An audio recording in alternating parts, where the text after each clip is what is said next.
Hey all, welcome to Export Fundas. Very, very long time since we've recorded an episode. So, Jagatji, incredibly sorry for that. And for the audience, I had a personal engagement. I was blessed with a baby girl and I could not find time to record these episodes with Jagat sir. So, I hope we'll get more frequent. And now that the export news is getting a lot more interesting in India, I'm sure we'll have some exciting things to cover. Starting with one of the most exciting topics in the export world, at least for India, the recent visit which Modi had to the new president of the United States, Donald Trump. Jagat sir, a very hot topic. It was very many things had been spoken about this particular visit. Before the visit, people weren't sure if Modi and Trump are going to have a combination, or they were saying, "Oh, Modi didn't get invited to his swearing-in ceremony and all of that." But then, at least in the visit, from an optics perspective, a lot of people saw Modi and Trump trying to work together and do their best. But from an exporter's perspective, I'm sure you must have gone through the documents, gone through in detail, tried to figure out, what benefits are going to come India's way, what benefits are probably come for the US exporters way as well. So let's get started about this topic. Before we start, any context you'd like to give to such visits? Maybe some history of visits which Modi has done to the US, or any kind of context as to what really happens in such visits, other than the optics and the photo sessions which we end up seeing. Yeah, so first of all, congratulations, Nikhil, on becoming a father. So it's going to take you to a different experience and best wishes for that. I've always told my all my clients, my companies, my students of the Global Network Institute that people do business with people first, company second, product third, and price fourth. The same thing applies to relations between nations. Leaders do business with leaders first, country second, and trade third. So, personal visits to various countries, Prime Minister Modi particularly has mastered it, and it is very impactful because shaking hands and patting each other and hugging and is a very different level of discussion. There is you what you can talk face to face in person is completely different. So it's a different level, and it is something which India needed badly. We never had. Only with Mr. Prime Minister, with our Prime Minister Modi, it has started. So that's a very important development. Now, two words are very important for this visit. One is tariff, which is from American side, and another is tariff, which is from Indian side. Right. so, so President Trump actually spoke about both because when in a public press conference he was asked whether between the two who is a better negotiator. He said Mr. Modi is a better negotiator and there is no contest. Now, that is the tarif, right? and and then he spoke about tariffs also. So that's a good combination. We will talk. And yeah, you can shoot, Nikhil. So before we get into the actual questions, one question I wanted to ask you was: Are these? This is a general thing I think about. I'm sure a lot of your students may have asked you this in the past, but for everyone out there, right? Are these visits ceremonial? What happens in such visits? Forget about Modi and Trump for a second. But what happens in such visits? What is each country trying to accomplish from a more practical execution perspective? What are they really trying to do? See, every country in the world, last 1,000 years and next 1,000 years, and even now, has always, if it's a good leadership, its purpose is Desh Pratham, right? Their country first. So Trump wants make America great again, and mm, PM Modi wants make India great again. So he very rightly coined a very interesting word, mega. MAGA plus MIGA is mega, make Earth great again, right? So when these meetings happen, whatever direction trade, relations, social, political, economic is happening, defense, education, tourism, it gets a new direction and speed because bureaucracy on in every country slows down things. So it is the political leadership which brings back to track, brings back to focus, and of course the bureaucracy then goes on to implement. And very regularly when this happens, then things keep moving faster. That's the important thing to keep in mind. So these are very important things, and there are actually also many discussions which cannot be done over phone, cannot be done over video call. So those also get covered there, and they are not ceremonial. Ceremonial events are also there. So they are symbolism of which reflects the relationship between two countries, because how the two leaders react to each other is what comes out of it. But behind closed doors, it is hardcore discussion on nitty gritties, on aspects of trade, on what is benefit to whom. Like American side will always put together uh, concessions and issues which they want, which will make America great again. And Indian side will always put across things which is hurting it, which is stopping it to be great again. And sort out. So it is a give and take. You give something, you get something, and that's a negotiation. And when it happens at a top leadership level, it gives a direction to both countries, bureaucracy, people, to move faster in that direction. So it's a very very substantial uh, you know initiative. Interesting. So let's get started with some of these possible nitty gritties.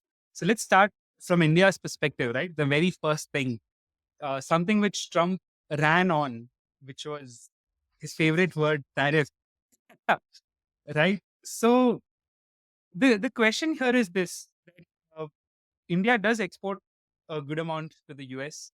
At least me sitting in Bangalore, I end up working with a lot of IT service companies. They SaaS companies, software companies. I mean, their primary client base is USA.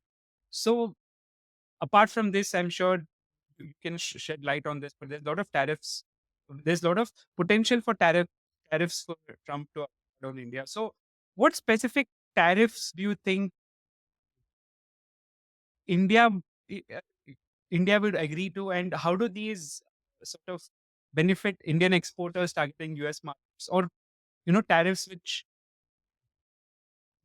like very specific industry specific tariffs which really will end up affecting a lot of Indian exporters in good or See, bad way.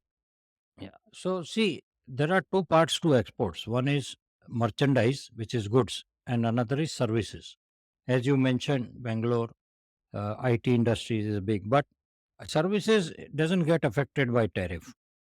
Okay, but there are non-trade barriers like H-1B visa issues, but there are no tariffs on services. So if you take merchandise, our India's export to US in 23-24 was $77 billion, and import from US was $42 billion. So the trade deficit on American side is 35 billion, right? So naturally, the leadership in US is wanting to cover up the deficit, because as a country, their deficit is $1 trillion when they compare it to all over the world. India's deficit is, uh, I told you, $35 billion, but deficit with China is somewhere around more than $250 billion. Okay, so naturally, it is in the interest of US to talk about it. Uh, Now, the average tariff in India across products, right? Average tariff in India is 15%. Some are 150% also, and some are 0%, but average is 15. Average tariff in US is 4%. 4%. So now you can see that that country is more market friendly, I would use the word, and more global player. It is open to invite everybody to do business in India. Sorry, in US. So however, at the same time, the tariffs in India is high, right? Now, what has happened is that a few items, even before going, Mr. Modi preempted it, and it has been revised. Like, just take example whiskey. We get a lot of American whiskey, even, but we are charging 150% duty, right? And of course, there is no whiskey in Gujarat, but there is a lot of whiskey in Bangalore. So, right, but 150%. Okay, and now that has been reduced to 100%. And I believe as negotiations go, it will be reduced further. Same way, Harley Davidson bike. Now, Harley Davidson bike is very American macho product, a very American product. It is. It was like, it is President Trump's voter base. I mean, and the duty was 150%. Now it is 100%. Reduced. Okay, like that there are 30 items where duty has been. But what is interesting is that it doesn't affect the Indian economy so much because we don't make Harley Davidson bike. We don't make it, right? So it doesn't affect so much like the companies in India.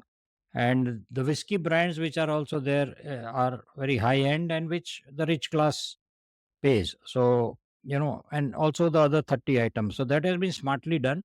But as negotiations will go, the list may increase. Uh, the thing is that while we are giving something, we should be getting something. So we are getting also a lot of things. And one thing which is very important to understand is he's talking now about reciprocal tariff. Earlier, he used to say, I'll put tariff 100%, then people say, oh, it's very high. Even 30%, it's very high. Now he says reciprocal. It looks democratic. It looks democratic. Reciprocal. Whatever you charge, we will charge. So now you don't have the objection of saying it is high. If you say it is high, then you also have it high in your country. So let me give you example of reciprocal. If you see textiles, the tariff which India charges for textiles is 25% import duty, and what America charges is 10%. So now if reciprocal tariff comes in place, then we will have to pay 25% duty in US.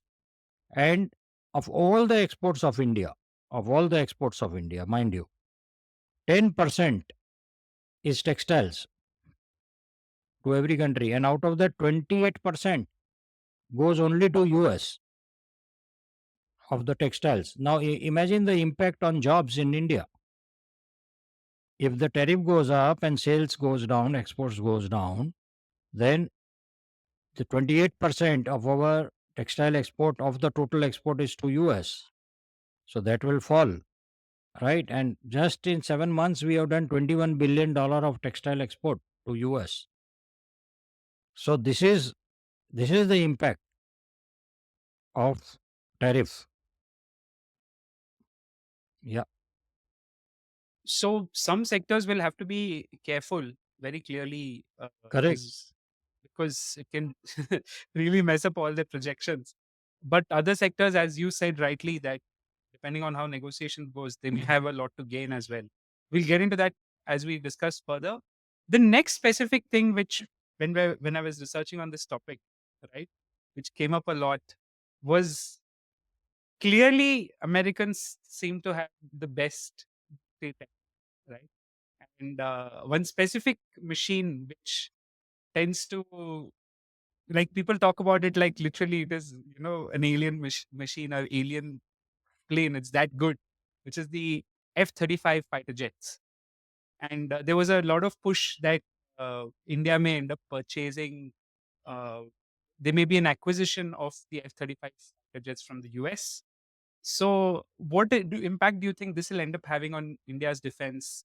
And as the sector is growing now, like jets like this, I mean, how will they impact us? Yeah. So as earlier I was telling, it is, see, every country exports what it is good at.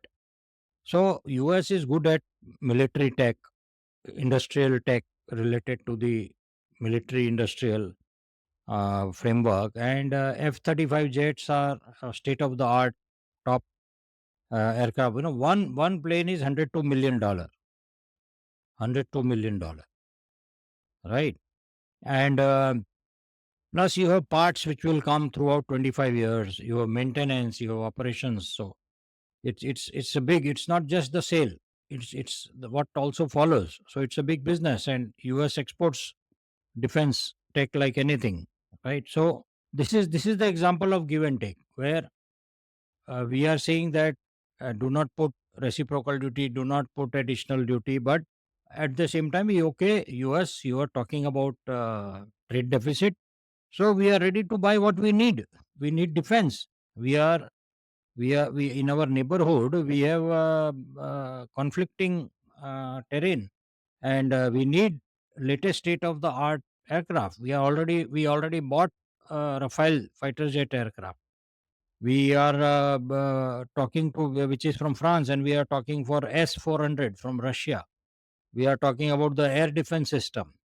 It is all to bolster our defense, and F-35 is state of the art. So that discussion plus many other things like even Predator drones, Apache helicopters.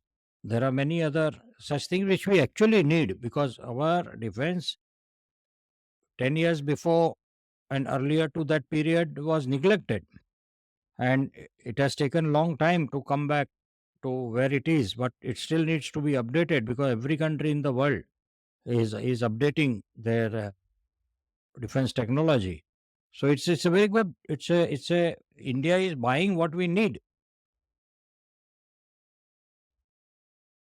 See, so I understand this, but if I make a counter argument, right? Like, what about the existing defense manufacturers in India? Do they have a capability of making something like F-35, or do you think investments should have been made in R&D of making fighter jets like that instead of acquiring it? I mean, can't I make that argument? No, see, the thing is that now India has a policy of defense offset.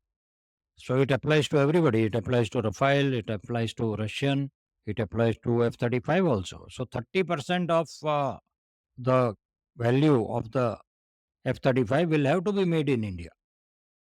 The parts and components has to come from India. It is a part of the contract. It fits since years now. Oh, Yeah, okay. so naturally, Indian companies are going to supply components to it, right? And in fact, it will increase exports because when Rafael came to India, we started supplying them 30% part of it, and then they started using our parts for other countries' deliveries also when they were selling the plane to other countries. So it's going to be exponential rise in exports from India, and Indian defense companies cannot make this type of this type of a uh, tech, a high tech state of the art aircraft. There is no question they can't make. We have never as a country spent enough money on R&D, neither as a nation, nor as MNCs, nor as small medium enterprise, nor as individual people. We have never had the focus of R&D budget being high percentage of GDP. So as a nation, we are not a technology leader. We are a technology follower. So it will take years and years and years to be able to build something like that. But then at least you are becoming part of the ecosystem. You are developing parts for it. And it's good, very good policy that defense offset 30% has to be made in India, or the components has to come from India. That will enable the ecosystem to then maybe 10 years from now be able to make similar. Like we now made BrahMos missile, which we are exporting. We exported to Vietnam, we exported to Philippines.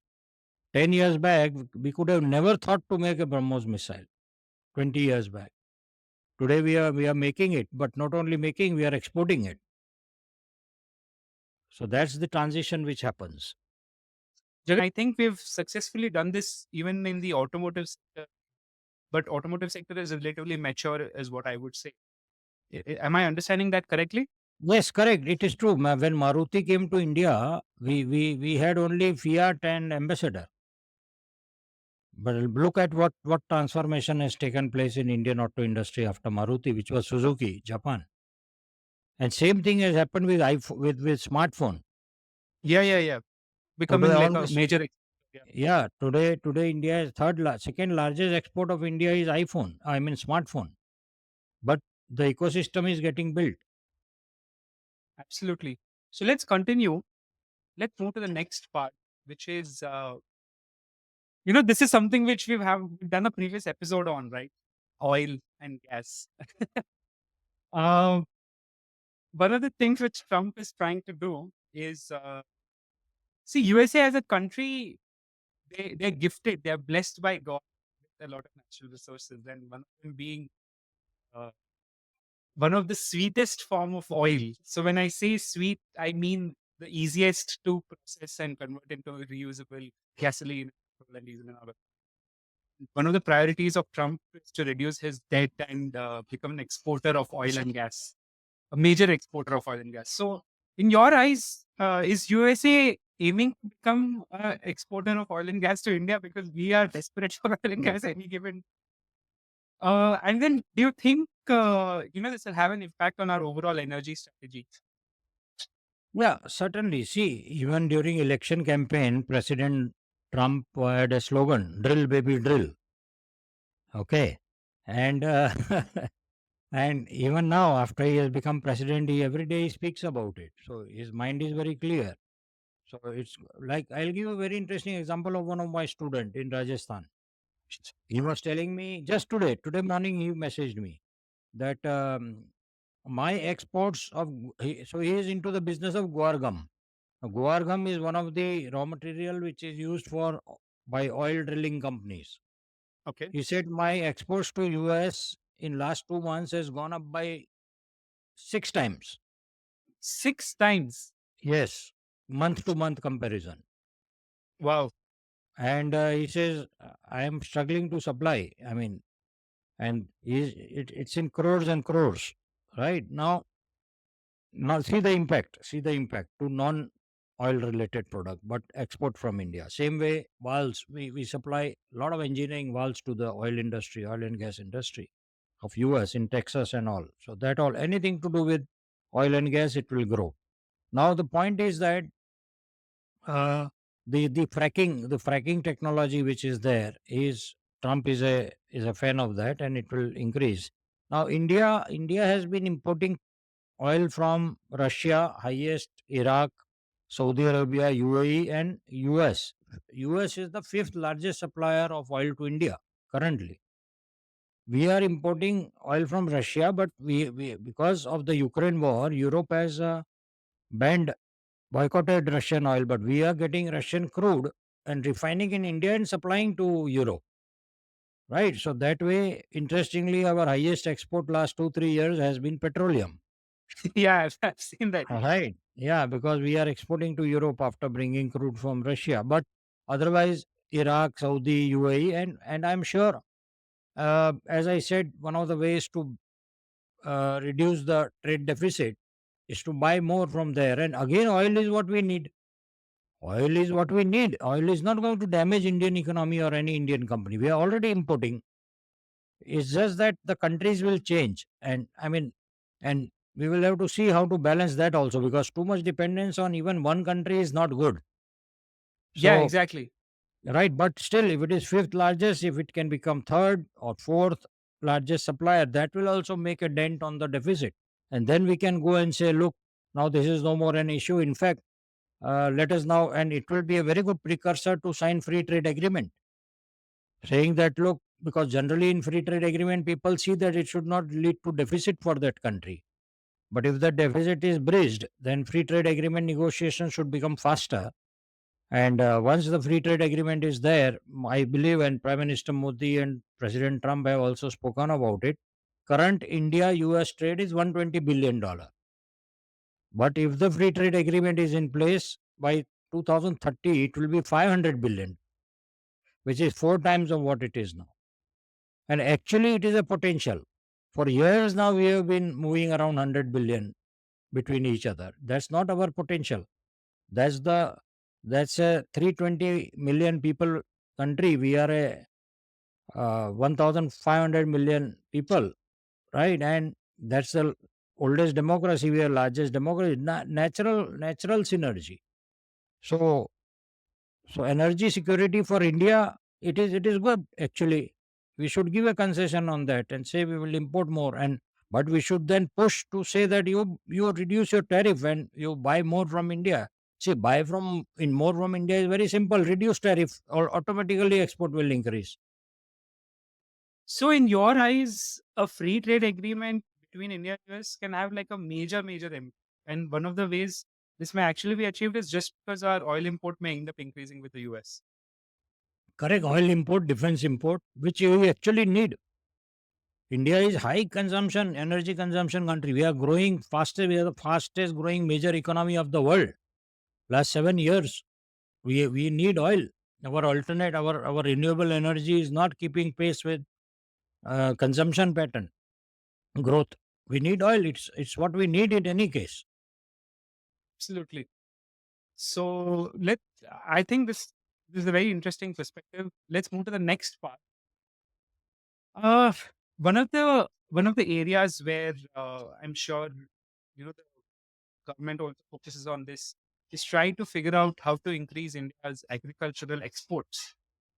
And the question here is, what is the state of agricultural exports to US today, and is there any question of tariffs or anything like that happening? Or I mean, can you shed some light on the agricultural market access? Yeah. So if you see, largest Indian agriculture export is rice. In fact, in a way, I will say it's a agriculture success story of India. In spite of being 1.5 billion people, we are not only feeding our people rice, we are the largest rice exporter of the world. We are the largest rice exporter of the world. Imagine after feeding 1.5 billion people. And our exports of rice to US is also high. And at the same time, what we are importing in agriculture from US, like almonds, corn, soybean, wheat, cotton, some dairy products, some fruits like apple, orange, grapes, there is a high import duty in India.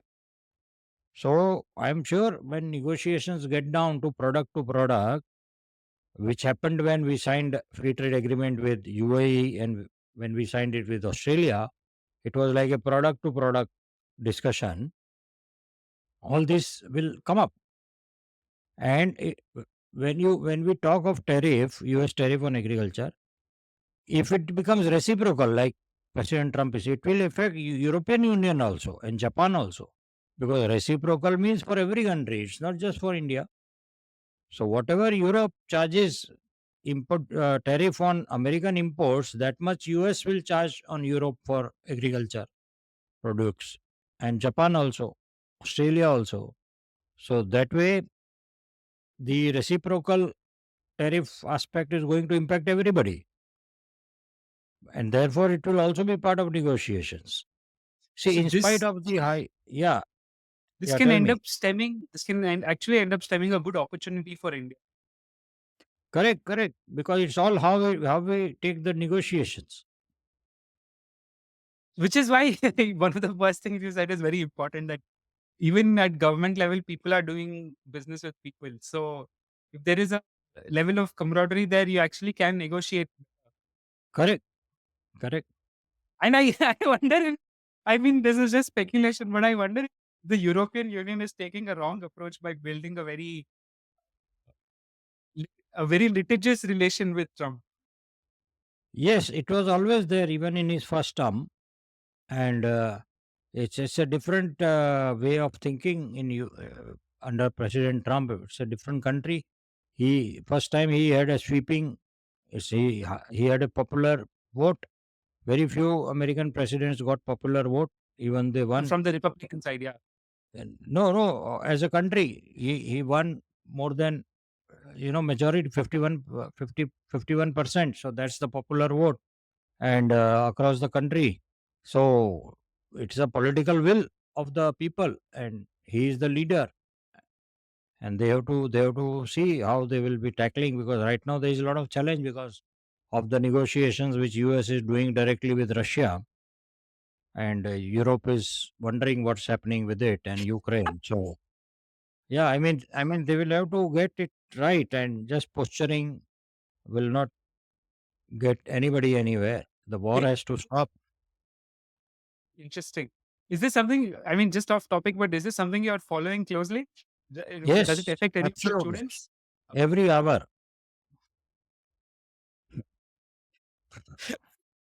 let's let's move on to the next topic. So this is something which is important for me. We have a lot of clients in the software and IT space. What implication do you see to any IT service companies and software service exports from India to US? What impact do you think it'll end up having? So IT services is not much impacted, right? Because tariff don't apply to it. The only thing is, let us understand one thing very clearly. The IT industry in US is running the American economy.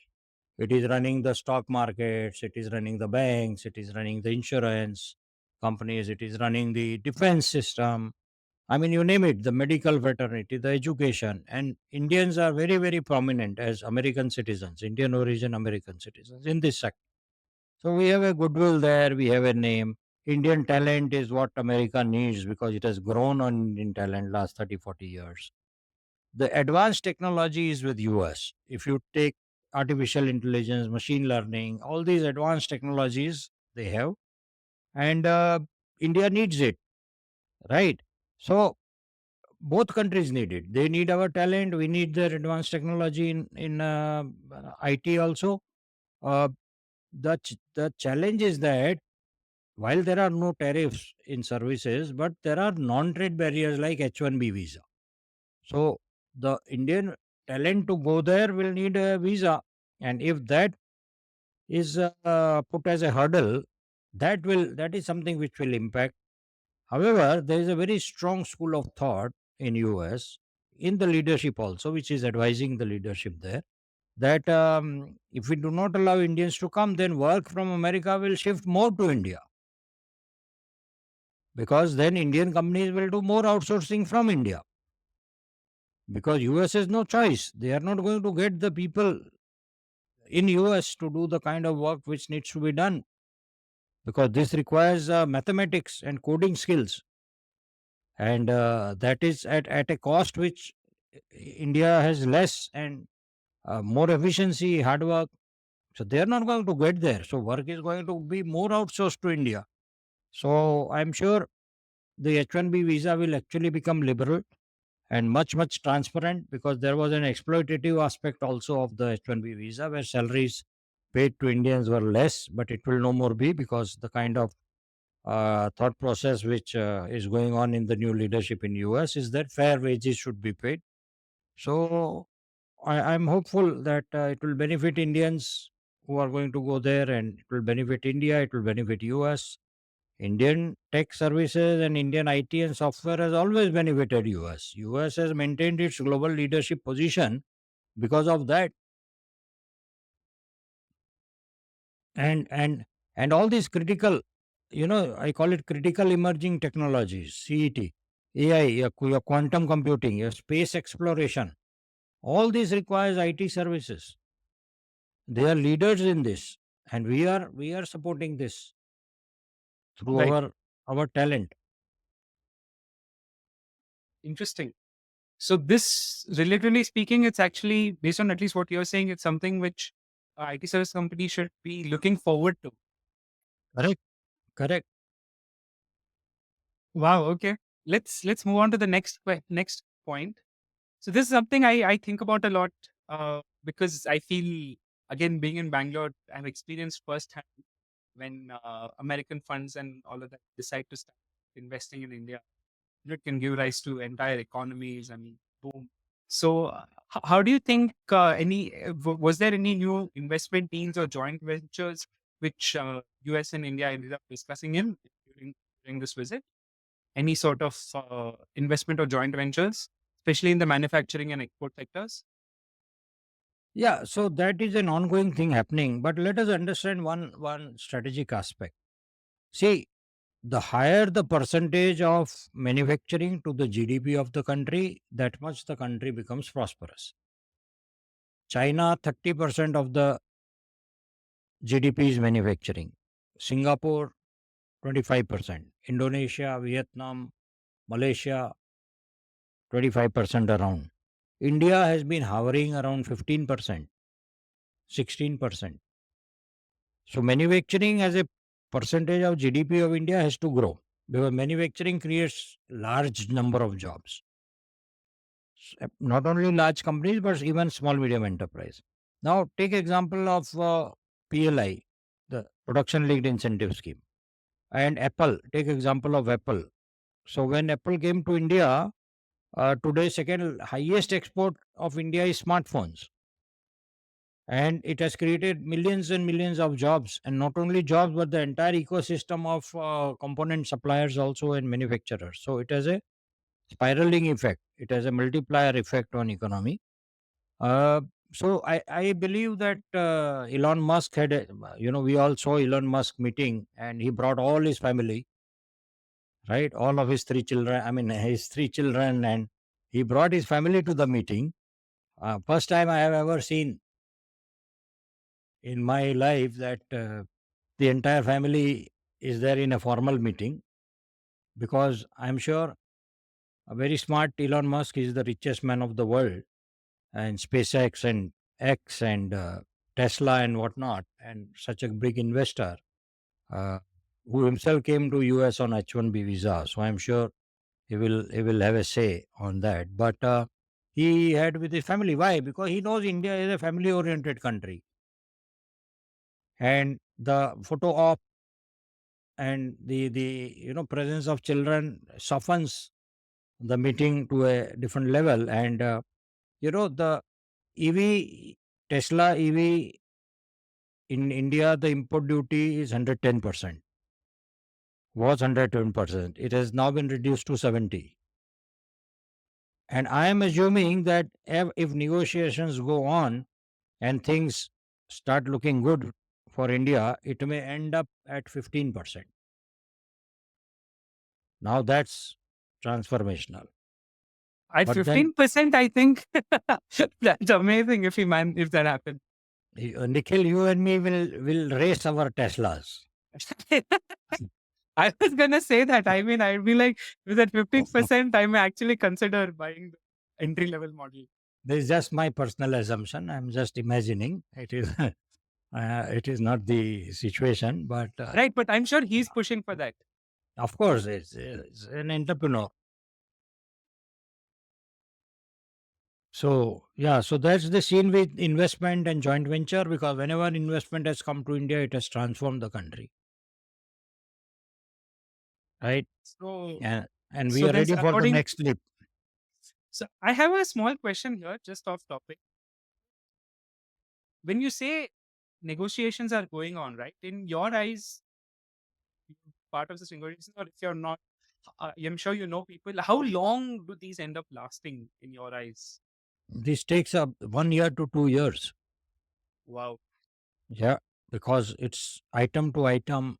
It's very comprehensive. And but when I'm talking about free trade agreement, but that has yet to start. That has yet to start. But many other things, like on the reciprocal duty part, negotiations. And Okay. it could happen that he may say that, okay, reciprocal will be there, but on so and so products exempted. So then it becomes part that should be understood as part of the negotiations. Okay. Let's move on to the next question. So this is something which I think is a concern for US, and it's a big issue for Indian pharmaceutical companies. We've read news on these kind of topics. So do you think was there any discussion on IP rights affecting Indian pharmaceuticals and the Indian pharmaceutical exports? Because it's a major exporter for us, and there have been IP issues in the past, Yeah, especially some high-end cancer drugs. yeah. So you see, the thing is that uh, the intellectual property rights ecosystem and regulations in US are very well in place, very well protected. Fortunately, India has uh, reached almost 80% of compliance in terms of Indian laws to match American intellectual. So what is it when we talk of IP? We are talking of patent, we are talking of trademark, we are talking of copyright. Americans are a lot bothered about the online piracy which happens in India, right? And most important is the enforcement challenge. You may have a law which is equivalent to US, but then how about enforcement? Our judiciary is so slow and judiciary is full of so many cases. So how about enforcement? That is from their point of view, and from Indian point of view, of course, it is see, the moment we have a drug and we have developed it, we get it registered under U.S. Patents Act, and then we are protected. Right, that has been going on for years. I think on the IPR part, it is more of American concern. And in fact, India has always been complaining that America doesn't transfer technology to India. From almost like early 2000, we have been saying supercomputer we need. But Americans have always been saying that we are ready to share IP with you for the high tech with India, including in artificial intelligence. But what about IPR? What about the protection, proprietary protection? So until and unless we bring our laws equivalent to the American and more important in enforcement, the technology transfer in high tech sensitive areas is always going to be a challenge. Okay. Let's move on. So, I mean, as of today, where do you think trade deal progression stands? Uh, like any specific news which you think most may have missed? Any sectors you want to highlight? Was there any progress made? Any idea? Have you tracked this? Yeah, so I have always said five things: roti, kapda, makan, padhai, or dawai. Right? Food products, textile, building material, construction, education, and healthcare. So these five are India's very core competent domains. And like our current trade is 120 billion, but it is not, our potential is much more. But it is expected to reach $500 billion by 2030, whether with FTA or not FTA, that's different. But on the services part, it is very important because, the services export, see, very interesting, Nikhil. Last year, November and December was the first 2 months in the history of India, that services export was more than merchandise export. If you take the entire 23-24 export data of $778 billion, 347 billion was services export, and 431 billion or something was product export. I mean merchandise.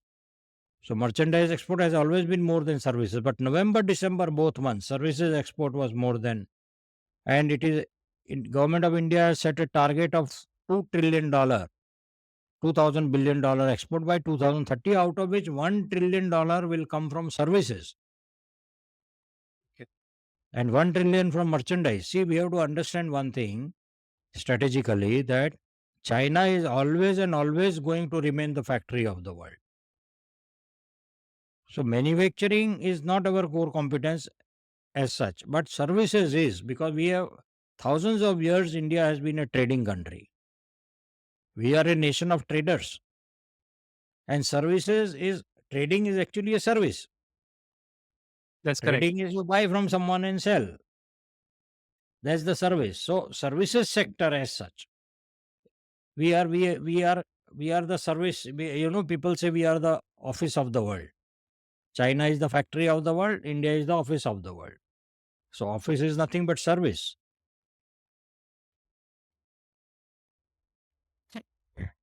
So that way, the trade progression in terms of products is good. And in fact, there are some interesting elements. For example, you take textiles, but of late, the technical textile part of India's export has grown to US, and particularly for defense applications. So there are a lot of defense application related technical textile which US used to import from Europe and Japan, and now they are buying from India.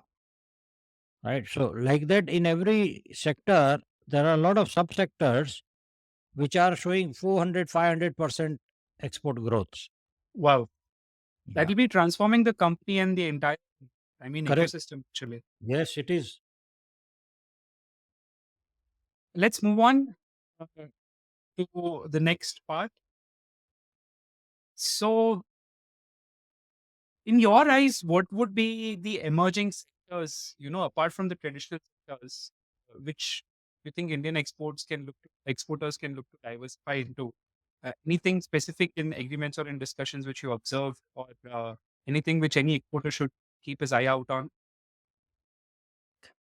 So, one thing which India is sorry, very good at, but we have not exploited that area is electronics.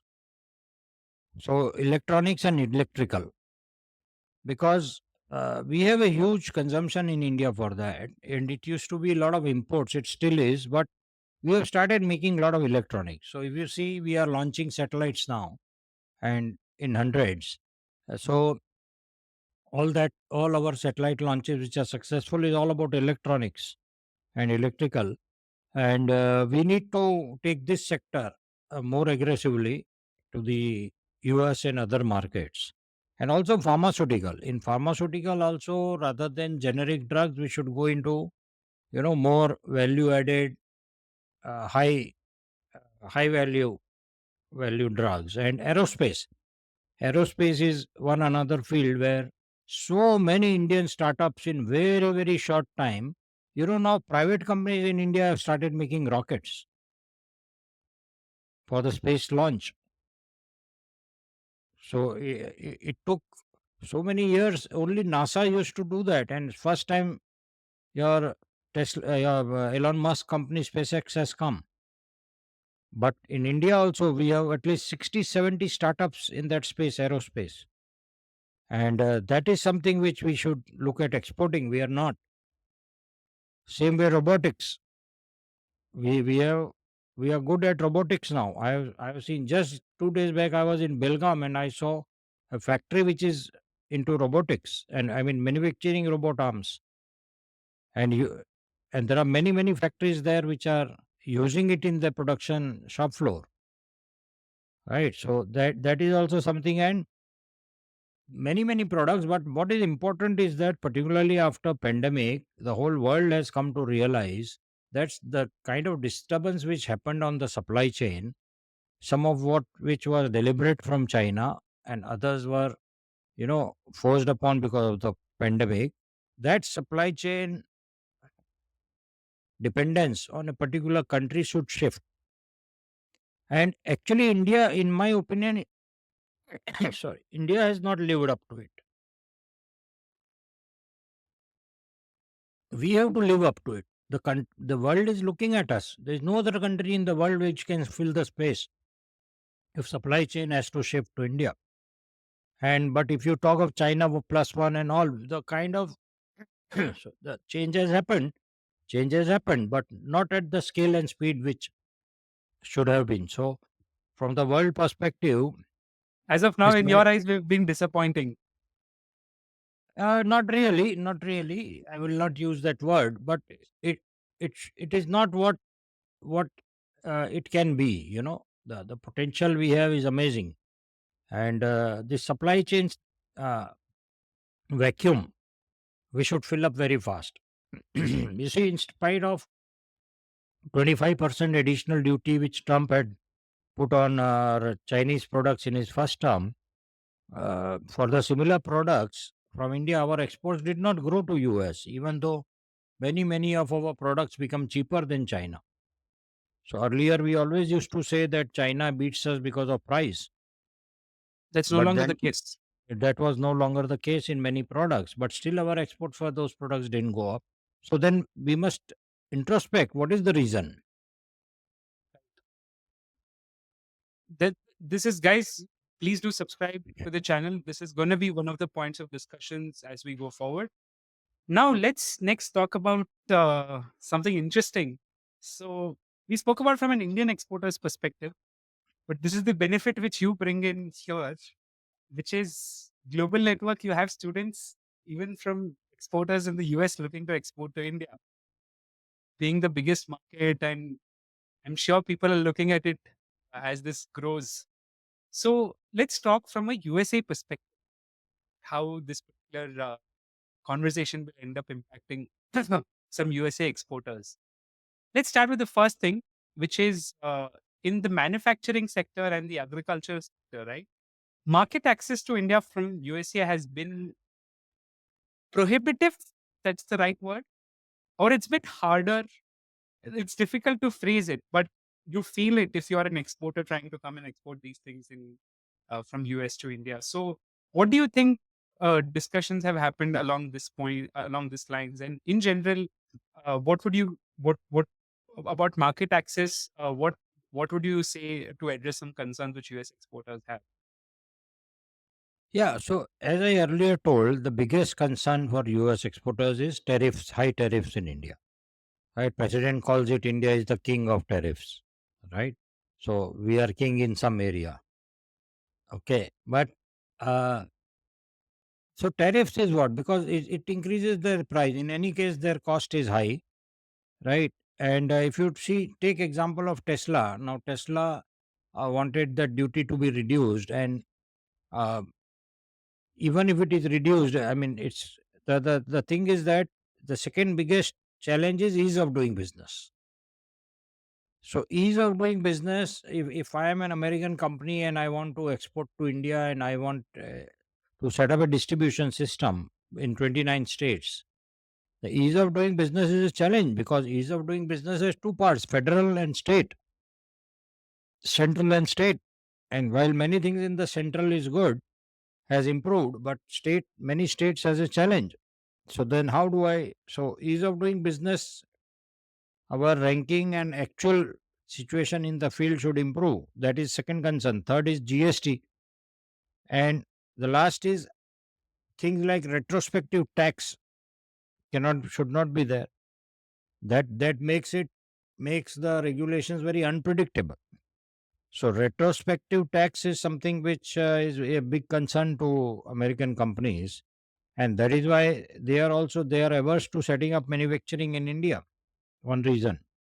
So primarily, I will say the hindrance is tariffs and ease of doing business, two things. And fortunately, the GST framework which is there now is much better than what it was earlier, because earlier it was even messy. There was no question any American company would come to India, but now they will, because GST has standardized, one nation, one tax. So it has standardized, and um, but tariffs and ease of doing business, I think these two things is something which American exporters need to look at and think. You'll be And in surprised. yeah, yeah, go ahead, sorry. You'll be surprised that hardly 4% of American companies export at all to any country, because America itself is the largest economy of the world. They make Their more own money consumer here. market is huge. Yeah, Correct. $27 trillion economy. India is 4 trillion. Why will they leave a 27 trillion economy to come to a 4 trillion economy to export? absolutely. Mm. Absolutely. So let's move on to the next one. Were there, what were some specific goods? You did mention it a little bit, but specific goods on which US tariffs was preemptively reduced. Indian tariffs on US exporters was preemptively reduced, and the impact it will have on the trade deficit.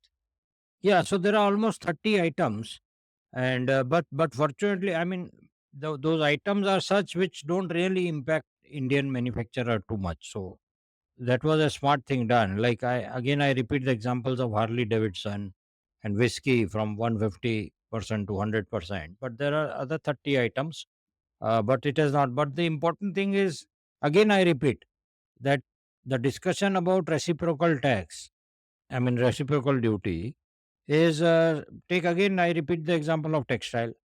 So India puts 25% duty on American textile import, and America puts 10%. So when it is reciprocal, it will become 25% for Indian textiles also, right? So that has to be maneuvered and that has to be negotiated. That is the tariff retaliation, and with the idea of reducing the trade deficit on the part of the US. Absolutely. And yeah, and in fact, when we are here, Nikhil, a thought comes to my mind. We should be doing the same with other countries. We should start telling every other country with whom we have a trade deficit that we will have reciprocal duty. We have trade deficit with many countries, Absolutely. Absolutely. and we should also be adopting that type of a negotiating stand. I feel with reciprocal tariff, these two words, Trump may have inadvertently opened up the world economy. True, it is Maybe the true. impact felt in next 2 3 years, but I think he has. True. It is, and I'm trying to find out who is the one who gave that word to him, because that person should be given a Nobel Prize. Yeah, yeah, absolutely. Sometimes small, simple ideas like this actually end up, moving world. So let's let's go to the next question. This is something we touched upon, but there was a lot of defense export from US to India, which was discussed, right? And some the F-35 jet, that was one of the things, like you mentioned, some helicopters and all of that. But can you talk a little bit more about this from a perspective that why is like the US defense sector and the exporting such a big sort of important thing for India at this stage of time, and what US exporters have to look forward to here? So defense, one see understand one thing. There is a theory called Maslow's theory of, Darwin's theory of survival. Might is right. Sm- Big fish eats the small fish. It is a nature's behavior, right? So, first of all, US is an industrial military economy. Their defense is what has made them the strongest country in the world, $27 trillion. And a high, the dollar, the currency dollar is so high valued. And the thing is that the whole world needs to defend itself because of every region having a history of conflicts. So the opportunity for the American companies, uh, not only the big ones, but even smaller, like for example, even automatic pistols. Kind of a, because that also is a market in India for a, with a licensed route. But as we were talking, whenever any defense equipment comes to India, it is not only just the equipment. People generally talk only about the equipment cost. Like F-35 is $102 million. I mean, there are very various versions, but one of them is $102 million. But there is equivalent and more actually, which a country spends on its components, parts, servicing, operations. So there is a continuity of business, which is not just one sale which happens. It continues because it has to be maintained. And then I spoke about the Apache attack helicopters and also C-17 transport aircraft and the Predator drones. Now, when you say Predator drones, then it is not only uh, the companies in US who finally make it, but so many component suppliers whose business is dependent on it. So many IT services companies because it is integrated into the product.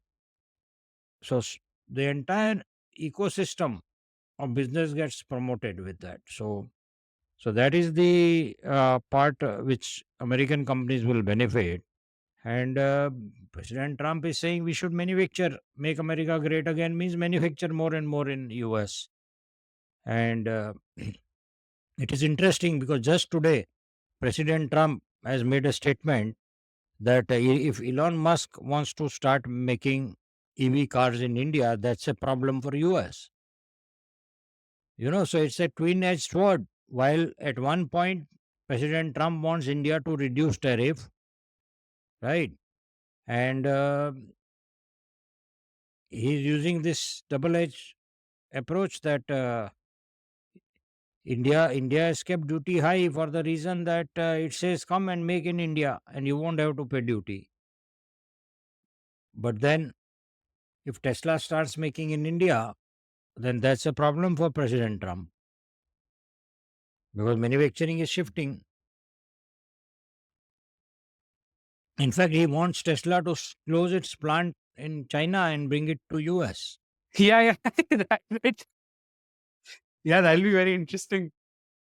I'm sure as someone who's been in this business, you'd and probably I don't know if you've been part of such negotiations, but the negotiations between China and US, if someone is recording it, I wish they get published because they'll be the most fun to listen to or read. what, Right. what do you say, Jagat sir? No? No, so right now it's a cold war because you now Chinese economy is 19 trillion and it has caught on. You see, Indian economy and Chinese economy were same size in 1981. Yeah, Today they are 19 trillion, we are 4 trillion. They are closest to challenging the American yeah. supremacy. Right. So Americans see to them as their number one competitor, and US is at cold war right now with China, and India is the partner, strategic partner for them. So let's see. I don't see a situation of negotiations with China coming so soon, but let's see because China is also a big economy. Absolutely. Let's move to the next part, which is energy exports. We touched upon this a little bit, but uh, do you foresee, like US becoming a supplier to India? Like you said, they're fifth largest. How much do you think they'll end up progressing as this goes? Like Well, realistically, in your eyes? so first of all, US was earlier not drilling too much oil, right? And now because of President Trump's policy of drill baby drill, it is going to be big time. But then they will have to sell. If they drill and if they take out oil, what do they do?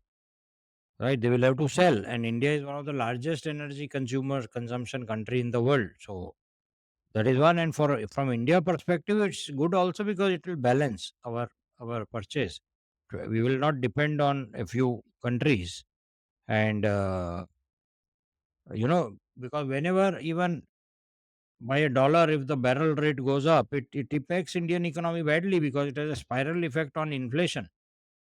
And Right. inflation is something which impacts politics. And in Absolutely. India, every third, fourth month, we have an election happening somewhere, right? So till Yeah. we have one nation, one election. Every Yeah. 3 4 months we'll have election, so it has an impact on politics. So it's good to balance our purchase, and I We'll have mean, to see how that goes. correct. So it's good for S- American companies. So we touched upon agriculture and IT. There's one specific thing I wanted to touch upon, which was the cultural and educational exports, right, from US to India. That's something which I think US, if anyone has to guess the impact which US has had culturally, at least the world is influenced by USA's culture, and education wise also everyone wants to replicate that. So, what do you see? Anything additional you're seeing there, or any observations there? Yeah. So I always say, whenever any foreign company comes to India, I tell them, do you know ABC of India? So they say, what is ABC?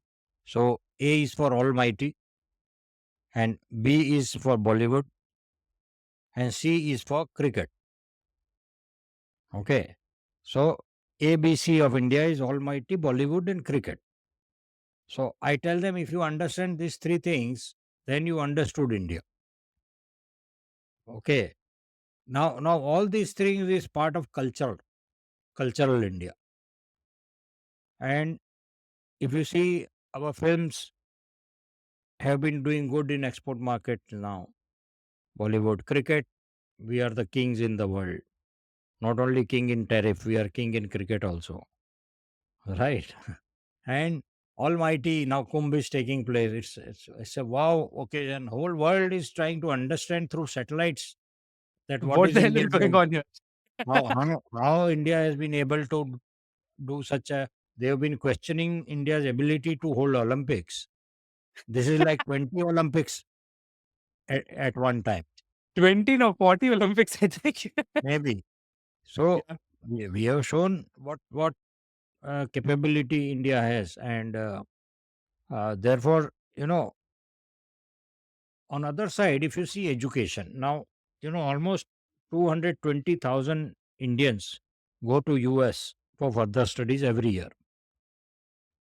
Now, projects like Gift City in Gujarat, in Gandhinagar, already foreign universities have started coming there, and they have started setting up their campus and training center.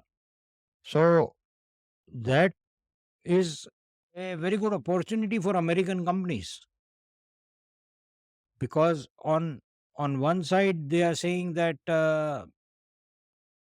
H1B visa is going to be a challenge, but on another side they can actually train Indian youth on their education system in India, right? And student exchange, same way, student exchange program. You will be surprised, Nikhil. As we speak now, 4,500 American students are studying in India, right? However, 220,000 Indian students are studying in US.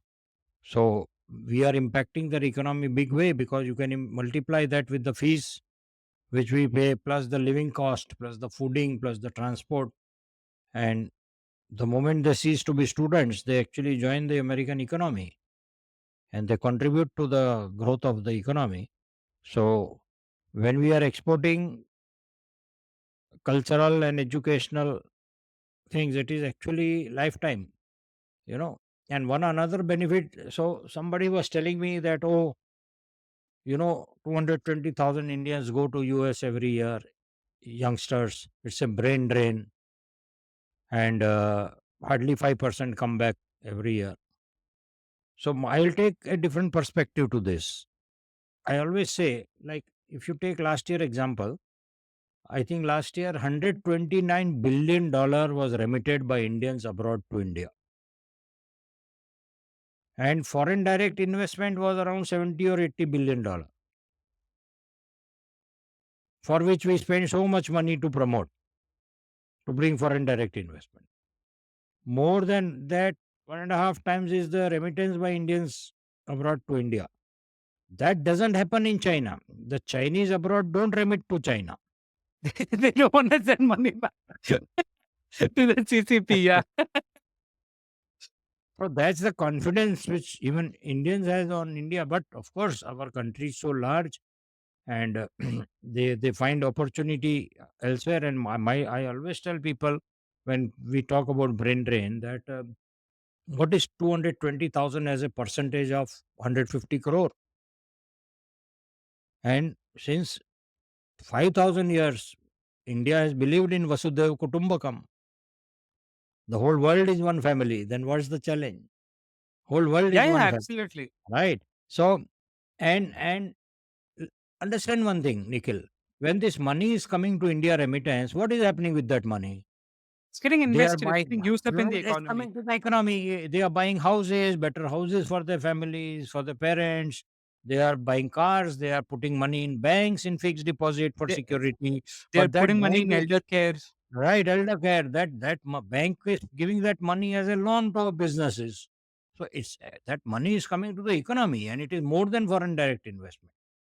Whereas foreign direct investment story of India itself has been amazing, because last 7 years, every year we get for more foreign direct investment than last year, and we are getting one of the highest foreign direct investments of the world. So that itself is a success. But remittance, so cultural and education, because is a very important part of our international orientation of the country.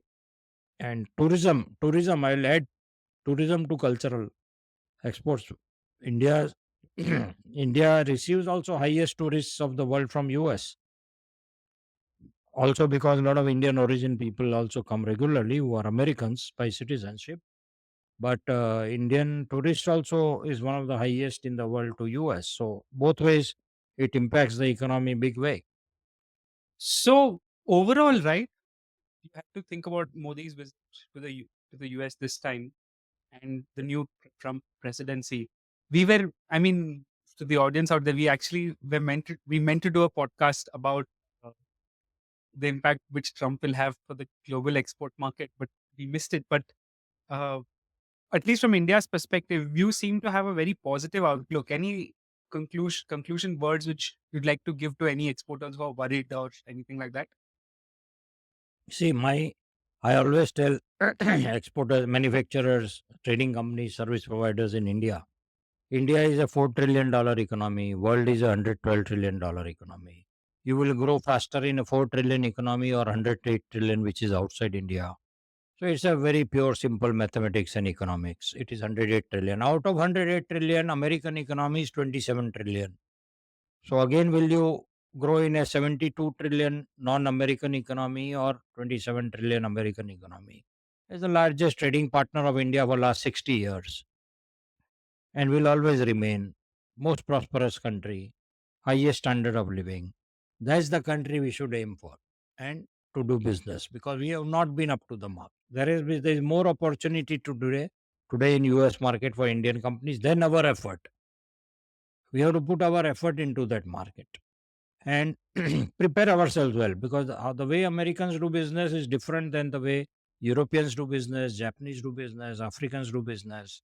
It's different. You have to I, understand that first. so this was one small thing I would ask. Sorry to cut you, Jagat sir, but I have I've had the fortune of interacting with business across the globe, and I feel the way Indians do business matches very closely to the way Americans approach it. At least uh, when you compare with Europe and Japan, because there it's like a culture shock. So I wanted to ask: is that a similar thought which you have? Yes, but when I said way of doing business, I meant US is such a large country that when you start getting business in US, you have to scale up very fast because and that we are not able to do. And we may get business, we start doing business, and they like us and our products and our services and everything about us, quality, delivery period, packing, and product specs. And but then the country is so large and business opportunity is so much, it when it doubles, triples, we are not able to manage. So the and economies of scale. See, small medium enterprise is still a very large chunk of Indian economy, but we are not able to scale because of ease of doing business challenges in India. Because of yeah, if I am growing, I want loan from bank to finance, but that is very slow process, and they need collateral security. They don't look at what business you are doing and how much you are growing. They want collateral security. So we are not, as a nation, we are not able to catch up, and that is one reason I feel, in spite of 25% duty put by America on China in the first term of Trump, and now additional duty, still our export to US is not growing as it should be growing. This is our preparedness reason. It is not about the market. So once if we prepare ourselves as a nation in terms of entire ecosystem, we will become the factory of the world. There is nothing which can stop us. But it is not just the entrepreneur role, it is the government role, it is the entire ecosystem. Our banking system, our regulations, our bureaucracy, our judiciary, who all have to play the role. Media also. So And when export all acts fundas will come together, definitely play a role at this. We have some interesting announcements coming soon. yes, absolutely, absolutely. But I completely agree. This is something where see. So one fundamental thing, like if I had to, of course, I'll ask you for your final thoughts on this. If I had to think about this scenario, right, at its core, uh, Trump is a businessman. He's not a politician. He's not, if you ask him whether he's right wing, left wing ideology, I don't think he'll ever identify himself as a specific ideology. He's a practical, realistic businessman who's gone through ups and downs in his own journey. And as of today, definitely a successful businessman.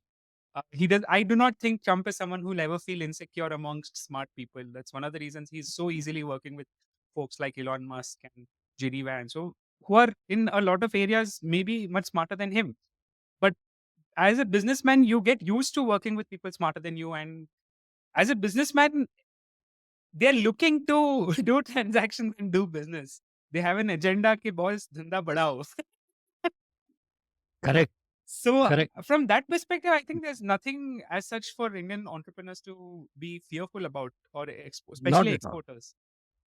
Not at all. Not at all. In fact, if I have to say, at the end of the 4 years, we will do a podcast saying these were the best 4 years for Indian companies in US. You will see it is true because it's he's a you're right. He's a business person. He's a India friendly business person. We are lucky that his relationship with Prime Minister Modi is very very good, and he respects and he understands business. So naturally, of course, he's a tough negotiator, and it could happen that because of that stand, India actually gets into that cycle of very very high growth and particularly export. Because one thing is very clear in my mind. I mean, we have a Viksit Bharat agenda of developed country by 2047. There is no question of reaching that until and unless we increase our manufacturing as a percentage of GDP and we increase our exports. There is no country in the world we have done the research which became a developed country without these two things. Absolutely. So that has to be there. And when uh, India was called Sone ki Chidiya, 25% of the global trade was India. There you go. Today it is 2 to 3%. So And Sone ki Chidiya. if we have to make India great again, that's what will have Correct. to be done. Correct. And why we had 25% of the global trade share? Because we were exporting knowledge. It was a knowledge economy. Now again it's a knowledge economy. IT and businesses, as much knowledge you attach to manufacturing. And we were exporting spices for the knowledge that how it cures human body. We were Absolutely. selling that knowledge. So we are back to that era, and just we have to, our business community, government, all stakeholders have to do their part honestly and in right direction and together with each other, and we will be again Sone ki Chidiya. Let's see, fingers crossed. One of the reasons for the Export Fundas podcast is to help and document this growth journey which India is at. Thank you all so much for watching. Do subscribe for more videos like this. I'll make sure that we are more frequent. The delays happened because of me. So Jagat sir, let's do more recordings of this. And a lot of export news coming out, a lot of tariffs and a lot of these discussions which had completely been on standstill for past few years have just got strummed up across the globe. So a lot of interesting observations to be shared. See you all in our next video. Bye guys. Thank you. Bye.